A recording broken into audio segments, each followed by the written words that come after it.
Hey you, yeah you who clicked on this video. Thanks for giving our channel a shot. And if you will, please do us the honor of watching the video all the way through. Appreciate it. Now onto the video. You could not live with your own failure. Where did that bring you? Back to me. And as long as there are those that remember what was, there will always be those that are unable to accept what can be. They will resist. Yep, we're all kinds of stubborn. Neil Druckman is at it again. Why won't he stop? If you've been living under a rock, you know that The Last of Us Part 1 is basically Naughty Dog, Sony, and Neil Druckman's way of basically trying to milk a fan base, which they failed with The Last of Us Part 2, and are now trying to get every dollar and cent out of them, basically because they have to recoup the money that they lost with the original Last of Us Part 2 and its lackluster sales in comparison to a game from the same Sony family that came out at the time, which was Ghost of Tsushima. So let's talk about where it started and where it is currently. So, The Last of Us Part 1 is supposed to be coming out later on this summer, and by all accounts, it is literally a remaster of a remaster. It is not a remake of any sort. And on top of it not being a remake of any sort, they want $70 for this bullshit. $70, and there is no multiplayer in this dumbass package. And these idiots, especially Druckman, I know it, think that the fans are just going to come out and clap like trained seals after they've done the most. They've gaslit the fans. They've lied to the fans. They have literally swindled the fans with The Last of Us 2, then got embarrassed when the fans utterly and summarily rejected it in favor of Ghost of Tsushima, a new IP and at the time unknown quantity. So let's look at this. So The Last of Us, original Last of Us, comes out in 2013. It's the PS3 swan song, comes out at the end of the PS3 life cycle, and is pretty much just well placed as far as it coming out right before the PS4's launch. And people loved it. I loved it. Great game, great story, great narrative. If you get a chance, check out my Last of Us Part 2 review, and you'll see exactly what I mean when I talk about The Last of Us, the original. Now, 2014 rolls around, and they decide to spruce it up a little bit and include all the DLC in The Last of Us Remastered. Still plays great to this day on the PS4 or PS5 because the PS5 is backwards compatible.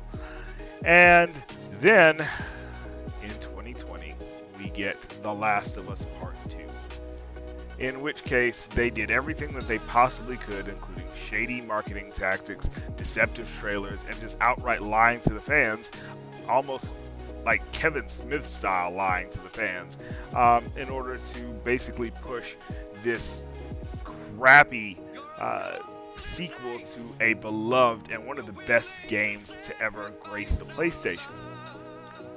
Then when they get embarrassed by Ghost of Tsushima's sales numbers because people rejected The Last of Us 2, be it from the leaks of the story or just from playing it, then people just didn't care anymore, and they went to a game that was actually cool, that actually respected, its fan base. And Sucker Punch had a huge win based on not only the game Ghost of Tsushima being awesome, but also The Last of Us being an utter clusterfuck. So then, after all of this, we get an announcement from Sony saying that they are coming out with The Last of Us Part 1 on PS5. And basically all this is a remaster of The Last of Us Remastered that came out in 2014. If you don't believe me, look at the trailer. It's literally just, it's not a remake. It's literally just a remaster of a remaster. And to add insult to injury, this doesn't have multiplayer. It doesn't have anything really new in it, and they want $70 goddamn dollars in this economic climate for a remake or a remaster of a remaster. This is ridiculous. They couldn't accept their failure with Last of Us Part 2. They haven't released Factions, which we're going to talk about right goddamn now. They still haven't released the multiplayer for Last of Us Part 2. Factions has not been released, has no release date, and they're putting this bullshit out more than likely to help fund the development of Factions, which they're probably going to try to charge you another $70 goddamn dollars for. Mark my words, when it happens, because I know there's going to be people in the fucking comment section talking about, oh, you don't know what you're talking about. 8-Bit Heroes doesn't know what they're talking about. They're not going to charge extra for Factions. Yes, they are. Naughty Dog and Cuckman and Sony will definitely try it. You know Sony, when they get comfortable, they will try to nickel and dime you for everything. I love my PlayStation, but make no mistake, I know the company that I'm dealing with, and I know that they will try to nickel and dime you and screw you over for every dollar that they can. And this is just another example. So, you know, if you're cool with this, if you hated The Last of Us 2, if The Last of Us 2 disappointed you in any way, and you spend money on this crap, all you're doing is basically just telling them, you know, touch your ankles, I want some more. Because that's all you're going to get is screwed over with this $70 bull crap. Not even having multiplayer. You got to be freaking kidding me. But let me know in the comment section what you guys think. Maybe I'm being a little bit too harsh about this. Maybe I'm tripping. But like I say, I know a cash grab when I see it. So we'll see you on the next one, guys. 8-Bit Heroes out. Peace. Want to give a big shout out to Roy Martinez. Welcome to the 8-Bit Heroes family. Big shouts out to you. If you'd like to get a shout out on the channel, then hit that like button, maybe share it with a couple of friends, and do us the biggest honor of all, and subscribe to the channel so you can join the 8-Bit Heroes family. And while you're at it, hit that bell icon so you can be notified when our new videos come out.